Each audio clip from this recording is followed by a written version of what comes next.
కొరింథీయులకు రాసిన మొదటి పత్రిక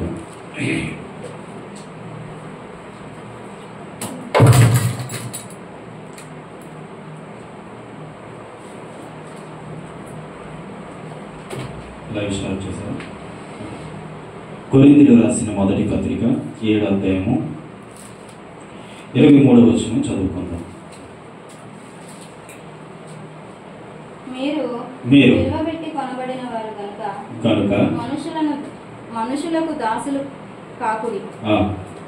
సహోదరులారా, ప్రతి మనుషుడును ఏ స్థితిలో పిలువబడునో ఆ స్థితిలోనే దేవునితో సహవాసం కలిగి ఉండవచ్చు.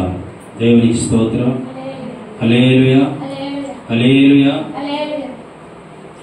ఈ మాటలో మీరు జాగ్రత్తగా ప్రభు పేరట వినవలసిందిగా ప్రభు పేరట తెలియజేస్తూ ఉన్నాను. దేవునికి మహిమ కలుగునుగాక. హల్లెలూయా చెప్పండి. హల్లెలూయా, హల్లెలూయా. మీరు విలువ పెట్టి కొనబడిన వారు కనుక మనుషులకు దాసులు కాకుడి. చెప్పండి. మీరు విలువ పెట్టి కొనబడిన వారు కనుక మనుషులకు దాసులు కాకుడి. మీరు విలువైనటువంటి యేసయ్య బిడ్డలు కనుక మన విలువైన రక్తాన్ని కాచి దేవుడు మనల్ని కొనుక్కున్నాడు. దేవునికి మహిమ కలుగునుగాక. హల్లెలూయా. ఈ విలువైనటువంటి రక్తము భూమి మీద 2025 సంవత్సరాల క్రితము చిందింపబడి ఉంది. 2025 సంవత్సరాల క్రితము భూమి మీద యేసయ్య రక్తము చిందింపబడి ఉంది. ఆ రక్తము నిన్ను నన్ను పాపము నుండి విడిపించే రక్తము. నిన్ను నన్ను తన స్వరక్తాన్ని ఇచ్చి కొనుక్కున్న రక్తం అది. ఆ యొక్క రక్తము ఏ గుమ్మం మీదైతే, ఏ హృదయం మీదైతే, ఏ మనుషుల మీదైతే ప్రోక్షింపబడతాదో ఆ రక్తము ద్వారా విడుదల రాబోతా ఉంది. ఆమేన్ చెప్పండి. హల్లెలూయా, హల్లెలూయా. యేసయ్య కార్చిన రక్తము, నీతిమంతుడైన యేసయ్య కార్చిన ఈ రక్తము పాప విమోచన కలుగు చేసే రక్తము. ఆమేన్ చెప్పండి. కోడిల రక్తం ద్వారా గాని, మేకల రక్తం ద్వారా గాని, లేదంటే ఆవులు గాని, మేకలు గాని, ఏ రక్తం ద్వారా కూడా పాప క్షమాపణ లేదు. ఈ రక్తం ద్వారా, ఏ రక్తం ద్వారా? యేసుక్రీస్తు ప్రభువారు చిందించిన రక్తము ద్వారా మనకు విడుదల. ఆమేన్ చెప్పండి. హల్లెలూయా, హల్లెలూయా. ఆయన రక్తంలో విడుదల ఉంది. ఆయన రక్తంలో స్వస్థత ఉంది. ఆయన రక్తంలో గొప్ప అద్భుతాలు జరుగుతూ ఉన్నాయి. హల్లెలూయా. ఒక దయ్యం విడిపించబడాలంటే యేసు రక్తం ఉచ్చరించేస్తారు. ఒక దురాత్మ పరిగెత్తాలంటే యేసయ్య నామాన్ని, యేసయ్య రక్తాన్ని ఉచ్చరిస్తే చాలు. యేసయ్యని రక్తముతో నన్ను కడుగయ్యా అంటే ఆ నిలువెల్ల మనల్ని కడిగి శుద్ధి చేసే దేవుడు. ఆమేన్ చెప్పండి. హల్లెలూయా. పాపిగా ఉన్న మనలను పరిశుద్ధపరచడానికి యేసయ్య తన స్వరక్తాన్ని ఇచ్చి మనల్ని కొనుక్కున్నాడు. గుర్తుపెట్టుకో. ఏ రక్తాన్ని ఇచ్చి కొనుక్కున్నాడు? స్వంత రక్తాన్ని, తన రక్తాన్ని, ఆఖరి రక్తపు బొట్టు వరకు కూడా ఆయన రక్తాన్ని చిందించినట్లు బైబిల్ సెలవిస్తా ఉంది. హల్లెలూయా. ఎవరు ఈ రక్తాన్ని కాల్చిన దేవుడు ఏమై ఉండాలి అంటే పరిశుద్ధుడై ఉండాలి. ఆమేన్ చెప్పండి. ఈ రక్తాన్ని చిందించిన దేవుడు ఏమై ఉండాలి? పరిశుద్ధుడై ఉండాలి. పరిశుద్ధుడి రక్తమే అవసరము. పాపి రక్తము అవసరములే. పాపి రక్తం అవసరములే. పరిశుద్ధుడైన దేవుని రక్తమే కావాలి. కాబట్టి ఆయన నీతిమంతుడికి ఈ లోకాన్ని జీవించి 33.5 సంవత్సరాలు భూమి మీద బ్రతికి, 30 సంవత్సరాలు భూమి మీద బ్రతికి 3.5 సంవత్సరాలు సేవ చేసి, ఇంత ఇంచుమించు 33.5 సంవత్సరాలు భూమి మీద ఉండి తన సొంత రక్తాన్ని కాల్చి నా పాపాలు క్షమించి పరలోకానికి ఆహారమయ్యాడు. ఆమేన్ చెప్పండి. హల్లెలూయా. ఎవరు రక్తాన్ని చిందించారు నేను విడిపించడం? ఎవరు రక్తాన్ని చిందించారు నీ నా పాపంలో నుంచి, శాపంలో నుంచి విడిపించడం కొరకు? ఎవరు రక్తాన్ని చిందించారు నీ కుటుంబం నుంచి, నీ కుటుంబంలో ఉన్న పాపం నుంచి విడుదల నువ్వు పొందవు కదా? ఎవరు రక్తం? యేసయ్య రక్తం. హల్లెలూయా చెప్పండి. హల్లెలూయా చెప్పండి. అంటే నువ్వు ఏ రక్తం ద్వారా నువ్వు విమోచింపబడ్డావు? ఈ మధ్యాహ్న కాల సమయంలో ఏ రక్తము నిన్ను పవిత్రంగా మార్చింది? ఏ రక్తము నీ మీద నింద లేకుండా మార్చింది? ఏ రక్తము నిన్ను పాపములోంచి విడిపించింది? ఏ రక్తము నిన్ను పాపము నుంచి తప్పించింది? యేసయ్య రక్తము. హల్లెలూయా. యేసయ్య రక్తంలో విడుదల ఉంది. ఆమేన్ చెప్పండి. ఆ రక్తము యేసయ్య కార్యం. హల్లెలూయా. పాపిల కొరకు పరిశుద్ధుడైన దేవుడి లోకానికి రావాల్సి వచ్చింది. ఈ మానవులందరూ, ప్రతి ఒక్క మానవుడు పాపముతో బ్రతుకుతున్నాడని చెప్పి ఆయన ఏం చేశాడంటే తన ఏకైక కుమారుణ్ణి పరలోకము నుంచి మన కొరకు పంపించాడు. ఆ రక్తము మన కొరకు చిందించాడు. ఆ రక్తముతో మనం వెలపెట్టి మనల్ని కొన్నాడు. ఆమేన్ చెప్పండి. ఆమేన్ చెప్పండి. ఇప్పటికీ కొంటనే ఉన్నాడు. అయితే ఈ లోకము ఎవరి చేతిలో ఉందంటే సాతాను గాడి చేతిలో. ఈ లోకమైన బంధకాలు ఎవరి చేతిలో ఉన్నాయంటే సాతాను గాడి చేతిలో ఉన్నాయి. ఆ సాతాను గాడి దగ్గర నుంచి మన దేవుడు మనల్ని కొనుక్కుంటున్నాడు. తన విలువైన రక్తం ఇచ్చి. ఎందుకో తెలుసా? కొనుక్కోవాల్సిన పరిస్థితి దేవునికి ఏమొచ్చింది? ప్రతి మానవుని సృష్టించింది దేవుడే కదా. ప్రతి మానవుని కలుగు చేసింది దేవుడే కదా. ప్రతి మానవుని విడిపించింది దేవుడే కదా. ప్రతి మానవుని మానవ స్వరూపం ధరించినట్టు చేసింది దేవుడే కదా. మరి అదేంటి అంటే మానవుడు దేవుడు చెప్పినట్లు వినక, దేవుడు చెప్పినట్లు నడుచుకోక, దేవుడు చెప్పినట్లు జీవించక, దేవుడు చెప్పినట్లు వినక మానవుడు ఏమైపోయాడంటే సాతాను గారి చేతిలో పడిపోయాడు. సాతాను గారి చేతిలో పడిపోయాడు. సాతాను గారి చేతిలో పడిపోయాడు కాబట్టి ఆయన పడిపోయిన ప్రతి ఒక్కరిని విడిపించాలంటే నేనే ప్రాణం పెట్టాలి. ఆమేన్ చెప్పండి. పడిపోయిన వారిని లేవనెత్తాలంటే ఏదో ఒక విధంగా నేనే వెళ్ళాలి అని చెప్పి పరిశుద్ధుడైన దేవుడు ఈ లోకానికి వచ్చాడు. ఆమేన్ చెప్పండి. హల్లెలూయా. హల్లెలూయా. హల్లెలూయా. ఆ పరిశుద్ధుడైన దేవుడు ఇక్కడికి వచ్చి నిన్ను నన్ను ఏం చేశాడో తెలుసా? బాప్తిజం ద్వారా కొనుక్కున్నాడు. ఆమేన్ చెప్పండి. హల్లెలూయా. హల్లెలూయా. కొనుక్కోవడమే కాదు, నా పాపం ఆ రోజు నుంచి ఏమైపోతూ ఉన్నాయంటే క్షమింపబడతా ఉన్నాయి. ఆమేన్ చెప్పండి. నా పాపం ఏమైపోతా ఉన్నాయి? క్షమించబడతా ఉన్నాయి. ప్రభువా నన్ను క్షమించవంటే నేను క్షమిస్తా బిడ్డ. ఒక మాటతో సరిపోద్దా? కానీ క్షమిస్తున్నాను అని అర్థం ఏంటంటే నేను నీ కొరకు ప్రాణం పెట్టాను. నేను నీ కొరకు ఆయన ఎంతగా మరణించాడు సిలువలో, ఎంత వేదన చెందాడు సిలువలో, ఎంత నలిగిపోయాడు ఆ సిలువలో మరణించడం కొరకు. ఏ రోజైనా ఆయన మరణాన్ని జ్ఞాపకం చేసుకున్నావా? ఏ రోజైనా ఆయన సిలువలో కార్చిన రక్తాన్ని జ్ఞాపకం చేసుకున్నావా? ఏ రోజైనా నా కొరకు నా ప్రభు ఇంత నలిగిపోయాడని ఏ రోజైనా గుర్తెరిగావా? మనుషులు ఎలాంటి వాళ్ళంటే ఆయన నీ కొరకు చేసిన త్యాగం గుర్తురాదు, కానీ నువ్వు ఆయన కొరకు చేసేటువంటిదే త్యాగం అని భావించేవాడే మనుషులు. నువ్వు పిలిస్తేనే కదా నేను వచ్చాను, నువ్వు ఏర్పాటు చేసుకుంటేనే కదా నేను వచ్చాను అని నువ్వు సింపుల్గా అనేస్తావు. ప్రతి మనుషులు అదే అనేస్తాడు. కానీ ఆయన అంటారుగా, నీ కొరకే కదా నేను రక్తాన్ని చిందించాను, నీ కొరకే కదా నేను మరణించాను అని ఏ రోజైనా నీతో అన్నాడా? నువ్వు అంటూ ప్రార్థన చేసి ఏమని అంటావంటే, ఎక్కడో ఉన్న నన్ను, ఏదో బంధకంలో ఉన్న నన్ను విడిపించింది నేను ఇశ్రాయేలు ప్రజలు అనలేదా? ఆ పరో చేతిలో ఉన్న బాగున్నాయి కదా, నేను ఆ పరో చేతిలో ఉన్నప్పుడు ఆ బానిసత్వమైన జీవితాన్ని జీవించి వాడు పెట్టింది తినేవారు కదా. ఈ అరణ్యంలో తీసుకొచ్చి మమ్మల్ని చంపేయడానికి నువ్వు తీసుకొచ్చావు. ఈ అరణ్యంలో నన్ను మమ్మల్ని ఎందుకు తీసుకొచ్చావు? మమ్మల్ని చంపేయడానికే తీసుకొచ్చావని ప్రభు మీద మూలగలేదా? మనుషుడు స్వార్థప్రియుడు, మనుషులు స్వార్థమైన వారు, స్వార్థంగా ఆలోచించేవారు. కానీ దేవుడు మన కొరకు ప్రాణం పెట్టిన నిస్వార్థమైన ప్రేమతో మమ్మల్ని ప్రేమిస్తూ ఉన్నాడు. దేవునికి మహిమ కలుగునుగా. ఇంత రక్తం కాచిన యేసయ్యకి ఏమీ లేకుండా నువ్వు అనేస్తూ ఉన్న మాటలు ఎవరు విడిపించమన్నాయా? మమ్మల్ని విడిపించాడు కరెక్టే, తప్పించాడు కరెక్టే, నీ పాపాలు క్షమించాడు కరెక్టే, నిన్ను విమోచించాడు. వదకు తేబడిన గొర్రె పిల్ల వలె నీ కొరకు బలి అయిపోయాడు ఆయన. ఎంత విమోచించిన దేవుడికి ఏ రోజైనా నువ్వు గౌరవించావా, మర్యాద ఇచ్చావా?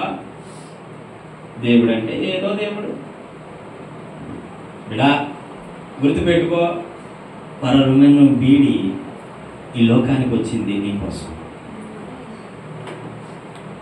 ఆ పరలోక పట్టణాన్ని విడిచి నీ కొరకు వచ్చాడు.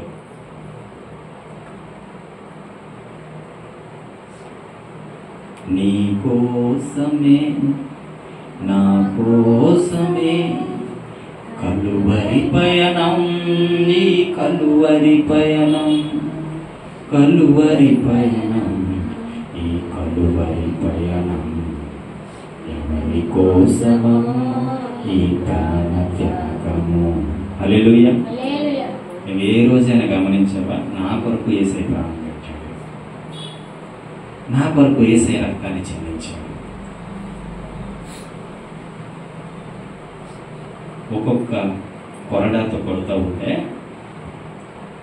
ఆయనట పొలం తున్నపడినట్టు ఆయన పీపు తున్నపడిందట. కొట్టడం ఒకటి కాదు, కుట్టి చర్మాన్ని ఇలా లాగేవాడట.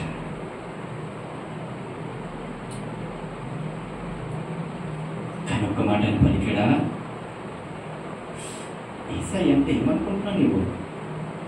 నీ కొడుకు బలైపోయాడు నాన్న, ఇలా కొరకు రక్తాన్ని చిందించాడు ఆయన, నీ కొరకు మరణించాడు ఆయన. ఎవరు ప్రాణం పెడతారు నీ కొరకు? నీ భర్తను పెట్టమను, నీ బిడ్డలు పెట్టమను, నీ బంధువు స్నేహితులు పెట్టమను. రూపాయే దిక్కుతో వస్తుంది నీకు. ప్రాణం ఎవరు పెడతాడు? ఎవరు పెట్టగలరు ప్రాణం? పరలోకంలోని ఆస్తిపరుడైన ఆయన గొప్ప ధనవంతుడై ఉండి ఏ దిక్కు లేని ప్రాంతంలో పుట్టాడు. ఏ దిక్కు లేని ప్రాంతంలో పుట్టాడు. అందరూ అమ్మా నా భార్య నిండి చూడాలి, కాస్త స్థానం ఇస్తారా డెలివరీ అవడానికి అంటే తీసారా తలుపు, మోకాల మీద వేశారు. ఎవరు? ఈ లోకాన్ని సృష్టించిన సృష్టికర్తకి స్థలం లేకుండా చేశారు ప్రజలు. ఈ లోకాన్ని సృష్టించిన సృష్టికర్తకి స్థలం లేకుండా చేశారు. ఏమనుకుంటున్నారు? ఎంత స్వార్థ ప్రియులు మనుషులు. కొట్టడం ఒకటే కాదు, వెనక నుండి తన్నింది ఒకరు, తన ముందు నిలచిన వింది మరి ఒకరు. వెనక నుండి ఒకరు, తన ముందు నిలచిన వింది మరి ఒకరు.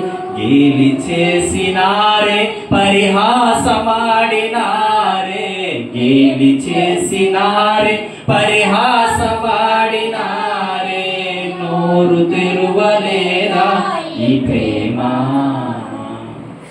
బదులు పలుకలేదా ఈ ప్రేమ. నోరు తెరువలేదా బదులు పలుకలేదా ఈ ప్రేమ. ఇప్పుడేనా ఒక్క దెబ్బ కొట్టినప్పుడేనా నువ్వు తెలిసిందా? ఎందుకో తెలుసా? నేను నోరు తెరిస్తే నా బిడ్డలకి పాప క్షమాపణ లేదు. నీ కోసం, నీ కుటుంబం కోసం, నీ బంధువుల కోసం, నీ స్నేహితుల కోసం ఎంత డీప్గా ఆయన ఆలోచించాడు, ఎంత లోతుగా ఆయన నీ కొరకు, నీ కుటుంబం కొరకు ఆలోచించాడు.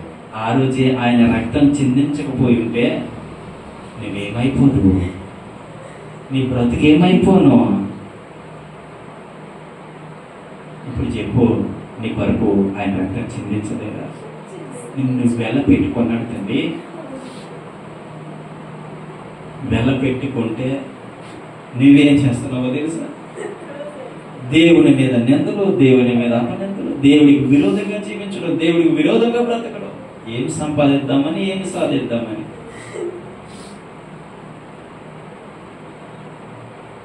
అపహాసించారంట. ఒక చూడండి, ఒక్కని ఈడ్చుకెళ్తారు చూసావా? అలా ఈడ్చుకెళ్ళారు. రాళ్ళు మీద ఈడ్చుకెళ్ళారండి ప్రభువుని.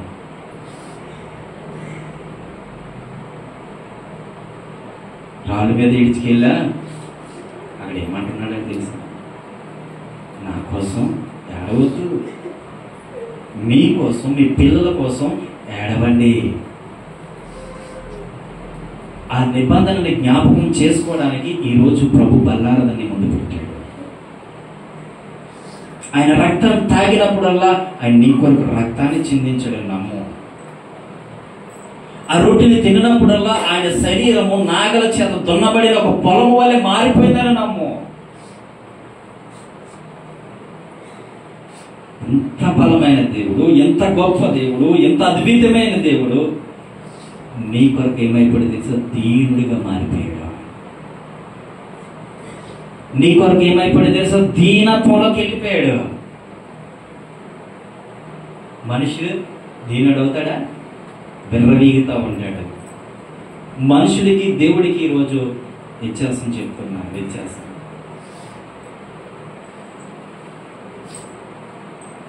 బిడ్డ, నిన్ను విలువ పెట్టుకున్నానా? ఎంత విలువ పెట్టి నేను కొంటే నువ్వేం చేస్తున్నావు తెలుసా? మనుషులకు దాసులు అయిపోతా ఉన్నావు. నువ్వేం చేస్తున్నావు? మనుషుల దగ్గర అడుక్కునేవాడిగా ఉంటా ఉన్నావు. మనుషుల దగ్గర నువ్వు ఏ విధంగా ఉంటున్నావు అంటే ఆయన నామాన్ని అవమానపాలు తెచ్చే విధంగా నువ్వు ఉంటున్నావు. మనుషులు ఎదురుగా నువ్వు ఎలా కనబడుతున్నావు అంటే ఆయన నామానికి అవమానం తెచ్చే బిడ్డగా కనబడుతూ ఉన్నావు. మనుషులకు దాసులు కాకుడి. ఎందుకో తెలుసా? నిన్ను నా స్వరక్తం ఇచ్చి కొన్నాను, నిన్ను నా చేతులతో నిర్మించాను.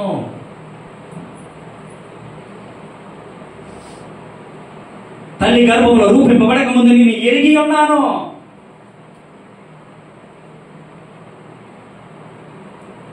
యేసయ్య రక్తము నిష్కలంకమైనది.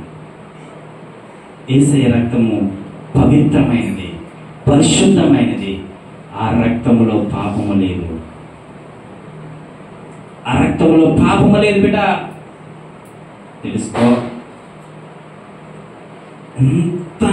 ఆ యొక్క పవిత్రమైన రక్తాన్ని నీ కొరకు చిందించి, నీ కొరకు ఏర్పరచుకొని, నీ కొరకు ఆయన తన స్వరక్తాన్ని ఇచ్చి నిన్నుకుంటే, మళ్ళీ వాడి చేతిలోకి వెళ్ళిపోతూ ఉంటే ఆయన ఎన్నిసార్లు నీ కొరకు సిలువేయబడుతున్నాడో తెలుసా? ఎన్నిసార్లు ఆయన గాయాలు రేపుతున్నావో తెలుసా? ఎన్నోసార్లు ఆయన నీ కొరకు మరణిస్తున్నాడో తెలుసా? చంపుతున్నావు, కావాలని దేవుణ్ణి చంపుతున్నావు. నువ్వు గుర్తుపెట్టుకో, నువ్వు విలువ పెట్టి కొనబడ్డావు. విలువైన రక్తం చేత కొనబడ్డావు. నువ్వు సామాన్యమైనడు కాదు. నువ్వెవరో తెలుసా? యేసయ్య బిడ్డవి. హల్లెలూయా, హల్లెలూయా. నువ్వు యేసయ్య బిడ్డవి, నువ్వు యేసయ్య బిడ్డవి. చూడండి, అది కొరింథీయులకు రాసిన పత్రిక 6వ అధ్యాయము 20వ వచనం చదువుదాం. 6వ అధ్యాయము 20వ వచనం ఒకసారి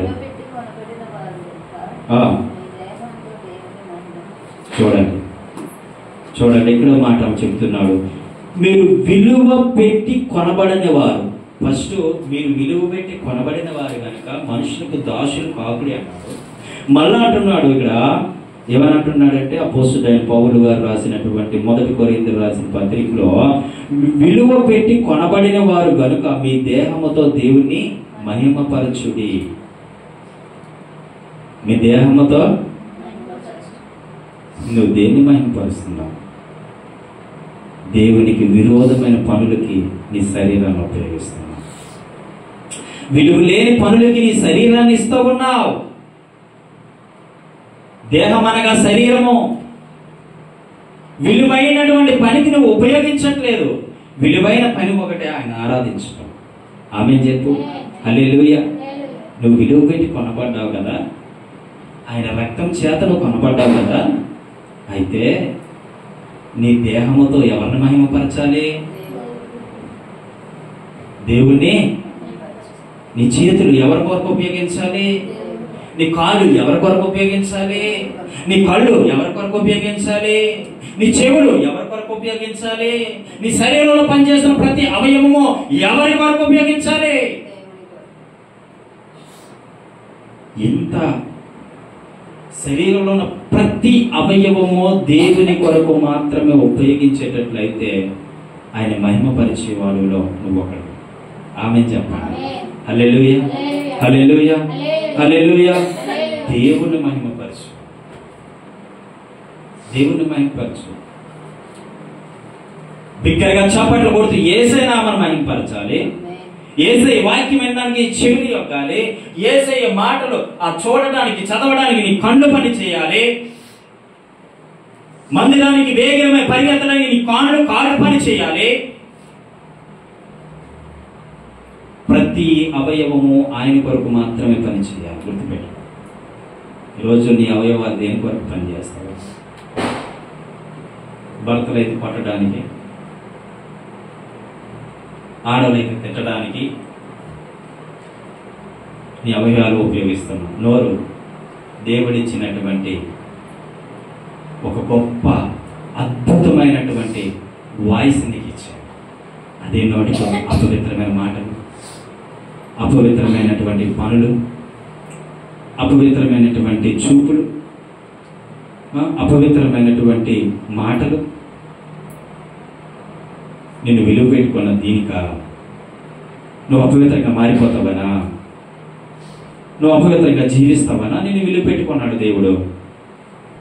నువ్వు అపవిత్రంగా నీ కళ్ళు, నీ చెవులు, నీ చేతులు, నీ యొక్క నడుము, నీ యొక్క అవయవం ప్రతి ఒక్కటిని అపవిత్రం పరుచుకుంటావనా అని దేవుడు నిన్ను విలువ పెట్టుకున్నాడు. బిడ్డ, ఏమనుకుంటున్నా?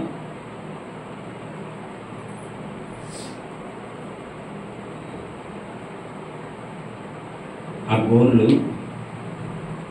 గోర్ని కటింగ్ కారుతోనట పట్టుకొని ఇలా లాగేవాడు. చేతులు ఇలా పెట్టి ఆ చేతుల్ని సుత్తుతో కొట్టేవారట. నలిగిపోయి చేతులు ఇలా షేకాడుతూ ఉన్నారు. ఆయన ఒక నిబంధన ఏంటో తెలుసా? నా పిల్లలు బాగోవాలంటే నీ చనిపోవాలి. నా పిల్లలు బాగోవాలంటే నీ చనిపోవాలి. నా పిల్లలు మంచి జీవితం జీవించాలంటే నేను చనిపోవాలి. నా పిల్లలు మంచిగా బ్రతకాలంటే నేను చనిపోవాలి. ఎవరైనా అనుకుంటారా? అలాగే ఏ ఒక మనుషుడైనా అనుకుంటాడా? మన లైఫ్ బాగోవడం కోసం ఆయన లైఫ్ని పణంగా పెట్టాడు. నీ లైఫ్ బాగోవడం కోసం ఆయన లైఫ్ని పణంగా పెట్టాడు. బిడ్డ, తెలుసా నీకు? ఎంత ప్రేమ నీవంటే, ఎంత ప్రేమ నీవంటే యేసయ్యకి పరలోకాన్ని విడిచి భూలోకానికి వచ్చి నీ కొరకు తన్నులు కాస్తున్నాడా? నీ కొరకు తిట్లు తింటున్నాడా? ఇప్పటికీ ప్రతి మానవుడు అంటున్నాడే ఆయనే దేవుడు, ఆయనే రక్షకుడు. రక్షించేవాడైతే మేకులు పీక్కోలేకపోయాడు. ఈ మాటలో దేవుడు అంటే నీకు తెలియదు బిడ్డ. ఇంకా దేవుడిని గుర్తెరగట్లే. గుర్తుపెట్టుకో, నీ లైఫ్ పాడవకూడదని ఆయన నీతిమంతుడేంటి నీ కొరకు ప్రాణం పెట్టాడు. నీ చనిపోతేనే తప్ప వారికి పాప క్షమాపణ లేదు. నేను బలైపోతేనే తప్ప వారికి పాప క్షమాపణ లేదు. నేను చనిపోతేనే తప్ప వారికి క్షమాపణ దొరకదని గుర్తెరిగి గమనించి ప్రపంచ యావత్తు కొరకు ఆయన చనిపోయాడు. చనిపోయాడు.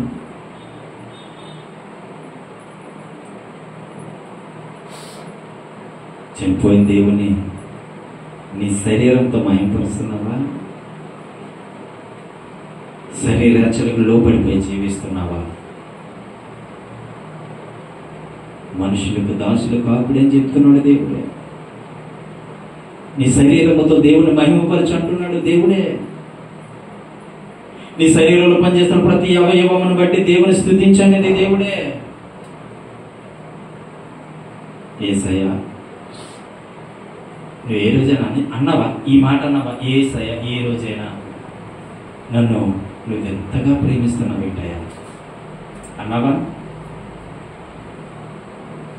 ఏమున్నది అతిశయించుటకు క్షణితమైన ఈ లోకములో, గాలి వంటిది ఈ జీవితం, నీటి బుడగయే నా ప్రాణం.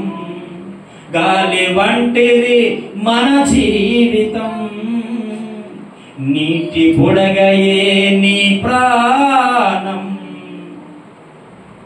అన్నటువంటి పాట, మంచి పాట రాశారు. అవును, ఏముంది అతిశయించుతాను? మనిషి అతిశయించడానికి భూలోకంలో ఏముంది? డబ్బా, బంగారమా,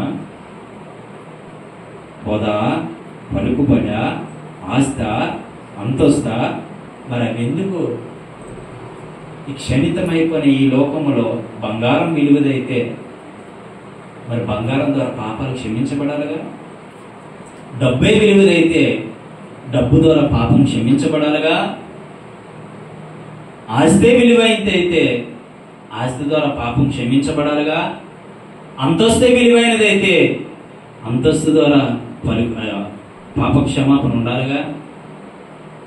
అందుకే దేవుడు అన్నాడు, కోడిల రక్తం ద్వారా కానీ మేకల రక్తం ద్వారా కానీ మరి ఏ రక్తములో పాప క్షమాపణ లేదు. ఈ రక్తమే. ఏ రక్తము? యేసుక్రీస్తు రక్తంలో విమోచన. ఆమేన్ చెప్పు.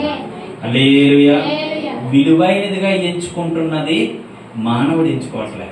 విలువైన దాన్ని ఎదురిస్తున్నాడు, విలువ లేని దాన్ని ఎంచుకుంటున్నాడు మానవుడు. ఈరోజు మనిషికి తగ్గ జబ్బులు, జ్వరాలు, మనిషికి తగ్గ వ్యాధులు, బాధలు వస్తున్నాయి అంటే మనిషే కారణం. మనిషే కారణం. విలువ లేని వాటికి విలువిస్తూ ఉన్నారు, విలువైన వాటిని విలువ ఇవ్వలేకపోతున్నాడు మనిషి. క్షణితమైన ఈ లోకంలో నీ గుండిపోతే నీ డబ్బు ఆపుతుందా? నీకు మరణం వస్తే నీ ధనం ఆపుతుందా?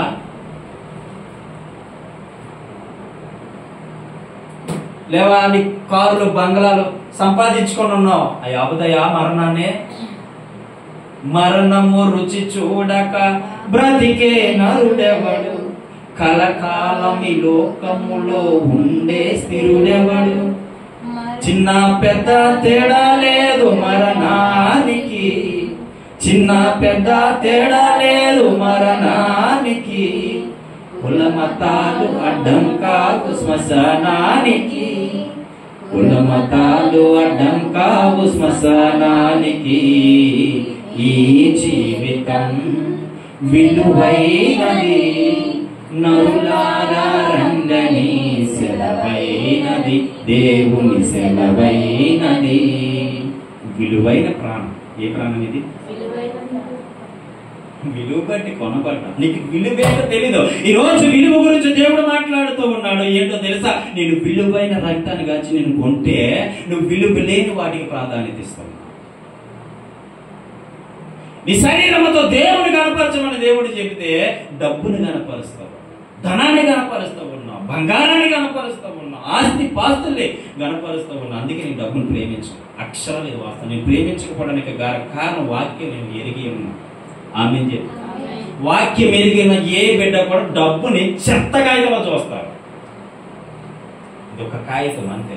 ధనం ఒక అది లేకపోతే అందరూ బ్రతకలేదు అంటారు. నేను అందుకే నేను ధనాన్ని ప్రేమించు. నెవర్ లేదు. అది ఇహలోక సంబంధమైనది, పర సంబంధమైనది కాదు. ఆమేన్. పర సంబంధమైనది ఒకటే. అది విలువ పెట్టి కొనబడ్డావు కాబట్టి పాపము లేని వాడిగా, మచ్చ లేని వాడిగా, ఏ పొరపాటు చేయలేని వాడిగా బ్రతికి చూపించు. అది బ్రతికి చూపించు. చేతనైతే చూపించు బ్రతికే. తెలుసా, విలువైన రక్తం, విలువైన రక్తము నీ కొరకు ఆయన కారుస్తూ ఉన్నాడు. నీ కొరకు ఆయన కారుస్తూ ఉన్నాడు. విలువైన రక్తము. హల్లెలూయా, హల్లెలూయా, హల్లెలూయా. 70 విలువైతే మనిషిని కాపాడాలిగా. కరోనాలో ఎంతో మంది తుడిచిపెట్టుకుపోయారు. పోయారా లేదా? ఎంతో మంది తుడిచిపెట్టుకుపోయారు. ఒక ఆయన ఇంగ్లాండ్ దేశంలోనో మరి ఎక్కడో నాకు తెలియదు, సరే గుర్తుకు జ్ఞాపకం లేదు. డబ్బు ఉండి, ఆస్తి ఉండి, అంతస్తు ఉండి, పలుకుబడి ఉండి, పరువు ఉండి, గొప్ప ధనవంతుడే జీవించి ఎన్నాలో హ్యాపీగా బ్రతికిన తాను కరోనాలో నా తండ్రిని ఈ డబ్బు బ్రతికించలేకపోయింది, ఈ ధనం బ్రతికించలేకపోయింది, నేను కలిగి ఉన్న ఆస్తి బ్రతికించలేకపోయింది, నేను కలిగి ఉన్న అంతస్తు బ్రతికించలేకపోయింది, నేను కలిగి ఉన్న హోదా బ్రతికించలేకపోయింది, నేను కలిగి ఉన్న డాక్టర్లు బ్రతికించలేకపోయారు, నేను కలిగి ఉన్న ఈ యావత్ ఆస్తి బ్రతికించలేకపోయింది అని డబ్బుని చిత్తి కాగితంలాగా రోడ్ల మీద విసిరేశాడు. తెలుసా మీకు? రోడ్ల మీద ఇసిరాడి 100% వాస్తవం. దేవునికి మహిమ కలుగునిగా. ఎప్పుడైతే విలువైనదిగా ఎంచుతావో, విలువలేనిదిగా ఎంచుతావో నువ్వు ధన్యుడివి. ఆమేన్ చెప్పు. విలువైన యేసయ్యని ఎన్నుకో. విలువగా నీ జీవితంలో అద్భుతం చూస్తావు. ఆయన అంటాడు, డబ్బు ప్రార్థించినప్పుడల్లా, డబ్బును ప్రేమించినప్పుడల్లా మీరు అనుకోవచ్చు, బహుశా డబ్బుని మరి లేకపోతే బ్రతకలేము కదా అనుకోవచ్చు. అప్పుడు నువ్వు డబ్బుతో అనాలి, డబ్బా ఒకవేళ నా ప్రాణం పోతే నువ్వు ఆపగలవా? ధనమా నా ప్రాణం పోతే నువ్వు ఆపగలవా? కానీ యేసయ్య ఆపగలవు. ఆమేన్ చెప్పండి, ఆమేన్ చెప్పు. అద్భుతంగా దేవుడితో ఈరోజు మాట్లాడతా ఉన్నాడు. ఆపగలుగుతుందా ధనము? ఆపగలుగుతా డబ్బు? గుండెపోటును డబ్బాపదు, ఈ డబ్బు నా దరికే రాదు, పోయే ప్రాణమును డబ్బాపదు, ఈ డబ్బు నా అక్కర రాదు, ఏమున్నది అతిశయించుటకు క్షణితమైన ఈ లోకములో. హల్లెలూయా. ఒకరోజు ఈ లోక ఆశలు గతించిపోతాయి. ఒకరోజు ఈ లోకములో ఉన్న ప్రతి మనుషుడు గతించిపోతాడు. ఈ లోకములో ఉన్న ధన ధాన్యాలు ఒకరోజు గతించిపోతాయి. ఒకరోజు ఈ యొక్క బంధుత్వాలు అన్ని కూడా గతించిపోతాయి. ఒకరోజు ఇవన్నీ సమసిపోతాయి. అయినా దేవుని మాటలు సున్నైనను పొల్లైనను గతించిపోదు బిడ్డ. హల్లెలూయా. అది శాశ్వతం, అది శాశ్వతం. యేసయ్య మాట శాశ్వతము. తెలుసా నీకు? యేసయ్య మాట శాశ్వతము. నువ్వు విలువ పెట్టి కొనబడ్డావు. ఆమేన్ చెప్పు. నువ్వు విలువ పెట్టి కొనబడ్డావు. నీళ్ళు పోయాల్సింది బదులు ఈరోజు మనుషుడు దేని పోతున్నాడు తెలుసు? పాలు పోస్తున్నాడు. పాలకు విలువ ఉందా? నీరుకి విలువ ఉందా? చెప్పు. పాలకు విలువ ఉందా? నీరుకి విలువ ఉందా? ఏం తెలీదా మీకు? లీటర్ నీరు ఎంత? లీటర్ పాలు ఎంత? 3 రెట్లు. 3 రెట్లు. లీటర్ పాలు 70-80 రూపాయలు. అవునా? తాగేదాన్ని ఏమో పోతున్నాడు, పోసేదాన్ని ఏమో తాగుతున్నాడు. మనుషుడు దేనికి ప్రాధాన్యత ఇస్తున్నాడు? గుర్తుపెట్టుకో. నీకు అర్థమవడానికి మాట చెప్పా, నీకు అర్థమవడానికి చెప్పా. కరోనాలో పాలు ప్యాకెట్లు అందుకు ఎన్నో కుటుంబాలు. అవునా? వరద వచ్చింది మొన్న. ఒక్కడైనా పాలు ప్యాకెట్ తెచ్చిస్తాడేమో, టీ పెట్టుకొని తాగి కడుపు నింపుకుందామని ఎన్ని కుటుంబాలు చూశాయి.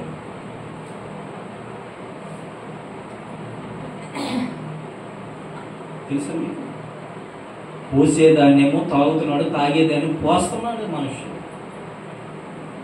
కాలుతో తొక్కేదాన్నేమో నెత్తి మీద పెట్టుకుంటున్నాడు, నెత్తి మీద పెట్టుకునే దాన్నేమో కాలుతో తొక్కుతున్నాడు. ఈరోజు నెత్తి మీద పెట్టుకోవాల్సింది బైబిల్. ఇది నీ మీద ఉంటే నీకు జ్ఞానము, శక్తి, బలము, ఆరోగ్యము, ఆశీర్వాదం, ఐశ్వర్యము, ఘనత, మహిమ, ప్రభావము అన్నీ ఇస్తాడు. ఆమె చెప్పు. దీన్ని ఏం చేస్తున్నాడు మానవుడు? ఇప్పుడు ఎక్కడ పెడుతున్నాడు? తొక్క అంటున్నాడా లేదా? ఎంత అజ్ఞానంగా జీవిస్తున్నాడు మానవుడు. అంత రాకడ సమీపంలో ఉంది. రాకడ సమీపంలో ఉంది, అతి సమీపంలో ఉంది. ఆమె చెప్పు. హల్లెలూయా. ఉంది రాకడ సమీపంలో.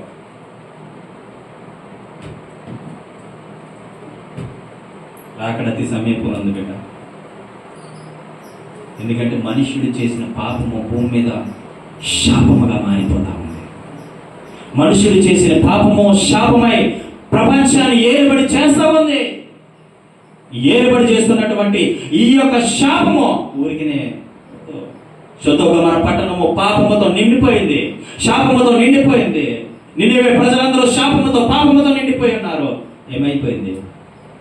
ఏమైపోయింది? నోవహు కాలంలో ఆ పట్టణం అంతా ఏమైపోయింది?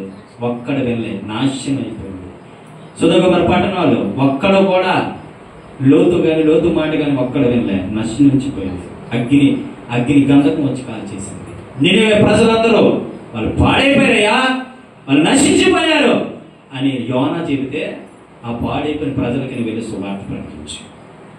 దేవునికి మహిమ కలుగునుగా. ఈరోజు సువార్త కూడా ప్రకటిస్తుంటే ఏమంటున్నారు? మొన్న రీసెంట్గా ఒకటి జరిగింది. ఏంటంటే క్రికెట్లో ఒక అమ్మాయి జెరీనా అనే అమ్మాయి నా యొక్క ఈ యొక్క భారతదేశాన్ని గెలిపించడం కోసం తన చక్కగా ఆడింది. ఆమె చెప్పండి. అప్పుడు తనకు man of the match record అనే అవార్డు ఇవ్వడానికి ఆ అమ్మాయిని పిలిస్తే ఆమె చెప్పింది, ఈ గెలుపుకు కారణం నా దేవుడు. ఆమె చెప్పండి. నా ఈ గెలుపుకు కారణం నా దేవుడు అంటే ఒకడు పెట్టాడు కామెంట్. ఆ కామెంట్ కూడా చెప్తాను నేను. ఏం పెట్టాడు తెలుసా? ఈవిడికంటే ముందు ఆడిన వాళ్ళు విరాట్ కోహ్లీ, రోహిత్ శర్మ వీళ్ళందరూ ఉన్నారుగా. వీళ్ళు ఆడినప్పుడు నా శివుడి వల్లే నేను గెలిచాను, లేదంటే నా దేవుడి వల్లే నేను గెలిచానని ఆయన మత ప్రచారం చేయలేదు. కానీ ఈవిడ అలా చేయడం అది మత ప్రచారం లాగా ఉంది. మత ప్రచారం కూడా క్రికెట్ గ్రౌండ్ కూడా విడిచిపెట్టలేదు అన్నట్టు కామెంట్ పెట్టాడు. నేనున్నా, నా దగ్గరికి వచ్చి నువ్వు ఎలా బాగుపడ్డావంటే యేసయ్య నా బ్రతుకుని మార్చాడు చెప్పడం తప్ప, నువ్వు పాపం నుంచి ఎలా బయటపడ్డావు అంటే యేసయ్య నా బ్రతుకుని మార్చాడు చెప్పడం తప్ప,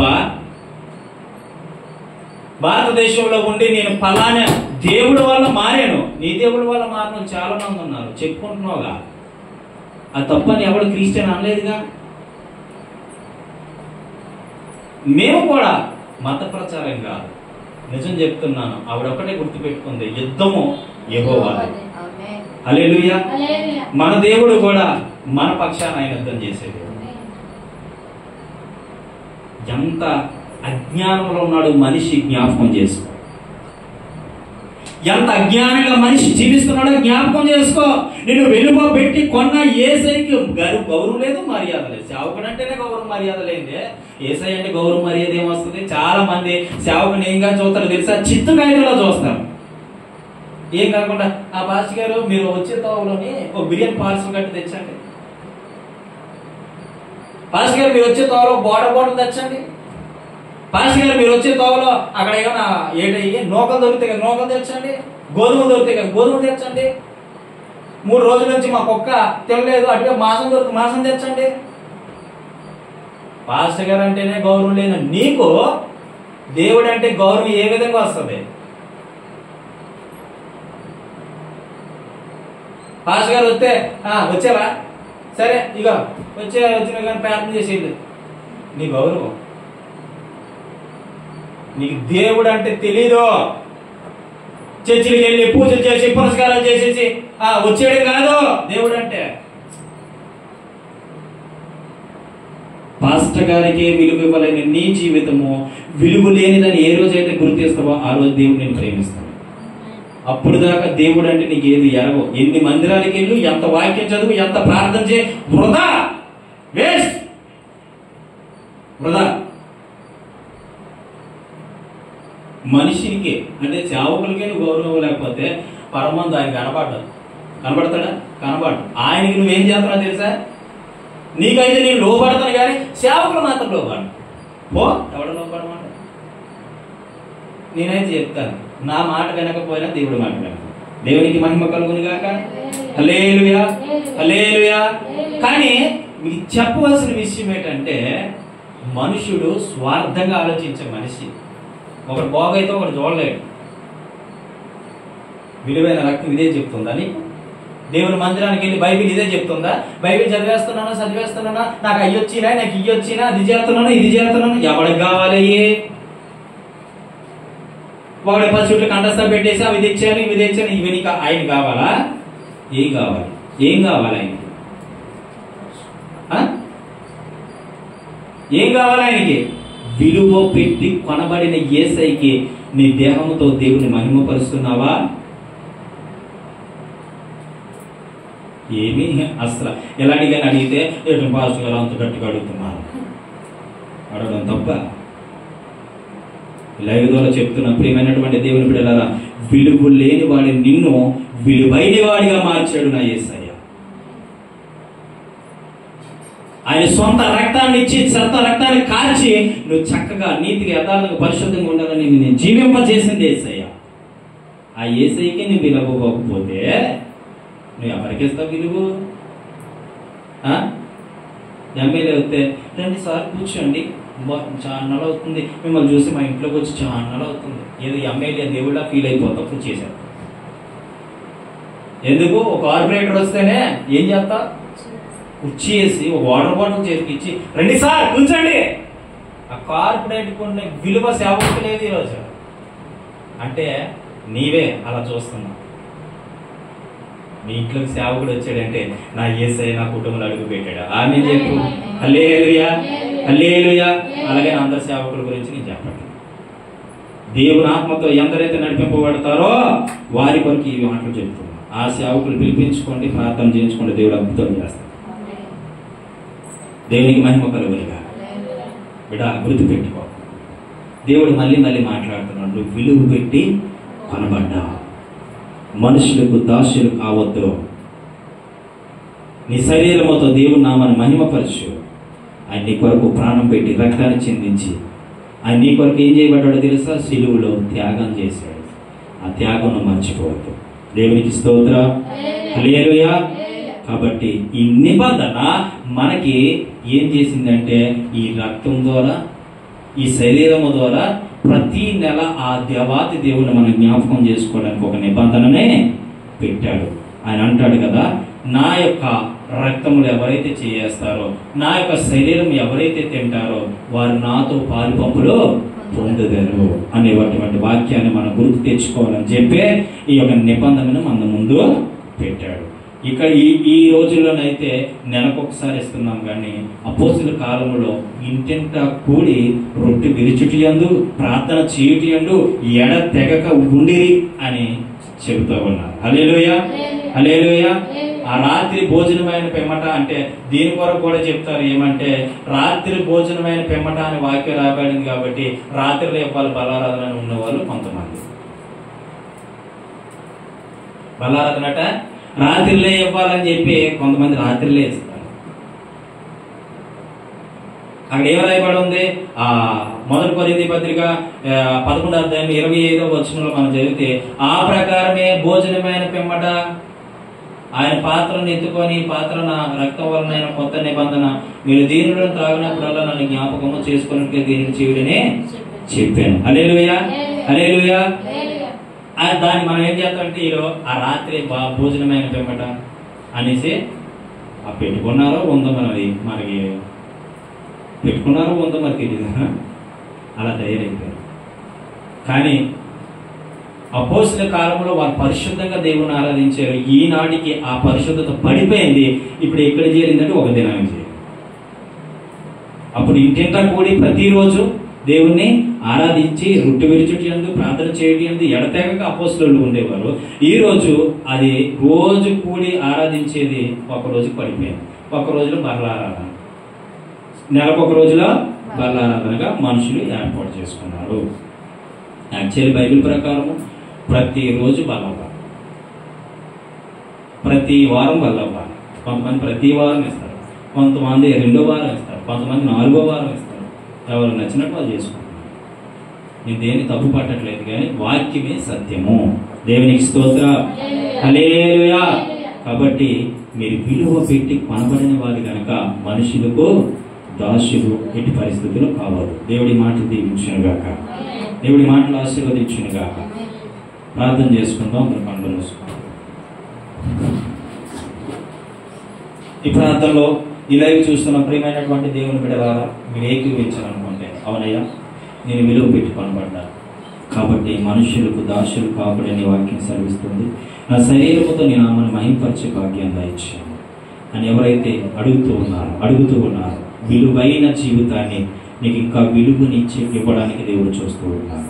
నీ పాడైపోయిన జీవితాన్ని విలువగా మార్చే దేవుడు, నీ పాడైపోయిన బ్రతుకుని విలువగా మార్చే దేవుడు, నీ పాడైపోయినటువంటి ఆ జీవితాన్ని ప్రభు విలువగా మార్చే దేవుడు అయి ఉన్నాడు. కాబట్టి నేను ఆ విలువ కలిగి నీ బ్రతకాలని ఆశపడుతూ ఉన్నాను అని మీరు నమ్మకంగా ప్రార్థన చేసుకుంటే మీ కొరకు నేను ప్రార్థన చేస్తాను. ప్రభు నీ బిడ్డలు మీరు రక్షించినందుకు వందనాలు, నీ బిడ్డలు మీరు నడిపిస్తున్నందుకు వందనాలు.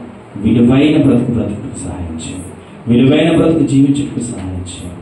ఇదిగో ప్రభు నీ వాక్యం విని అన్నారు. అవును తండ్రి, యేసయ్య మీరు విలువ పెట్టి కొనబడిన వారుగా మనుషులకు దాసులు కావద్దని నీ లేఖనాలు సెలవిస్తున్న ప్రకారం ఆయన విలువ పెట్టి కొనబడ్డాం. కాబట్టి ఆయన నీ కొరకు మాత్రమే కష్టపడి, నీ కొరకు మాత్రమే శ్రమపడి, నీ యొక్క ఆ బలలో చేపెట్టి పాల్పొరులు పొందే అర్హత భాగ్యం మాకు దయచేయమని నీ కృతజ్ఞతాస్తుతులు చెల్లిస్తున్నాను. అవును ప్రభా, మనిషి ఏదైతే చేయాలో అది చేయట్లేదు, మనిషి ఏదైతే చేయకూడదు అదే చేస్తున్నాడు. కాబట్టి మనుషుల స్వార్థ ప్రియులైనా అయ్యా యేసయ్య ఆయన తండ్రి ఏది చేయకూడదో అదే చేస్తున్నారు, ఏది చేయాలో అది చేయకూడదు ఉంటున్నారు. కాబట్టి ప్రభు నీ కృప చూపించండి, మనుషులందరిపై నీ కృప దయచేయండి. అనేక ఆత్మలు రక్షించి విడిపించి నడిపించి మీ నామాన్ని మహింపరచుకోమని ఆయన ఎవరైతే ఆయన విలువబెట్టి కొనబడ్డా మా కొరకు ప్రభు రక్తం చెందించాడు, ప్రభు ప్రాణం పెట్టాడు, ప్రభు మా కొరకే ఎంతగానో నలిగిపోయాడని ఎవరైతే ఆయన తండ్రి యేసయ్య అంటూ ఉన్నారో వారిని వారి కుటుంబాన్ని రక్షించి విడిపించి మీ నామాన్ని మహింపరచుకోమని యేసయ్య నామానికి ప్రార్థిస్తున్నాము తండ్రి. ఆమేన్, ఆమేన్.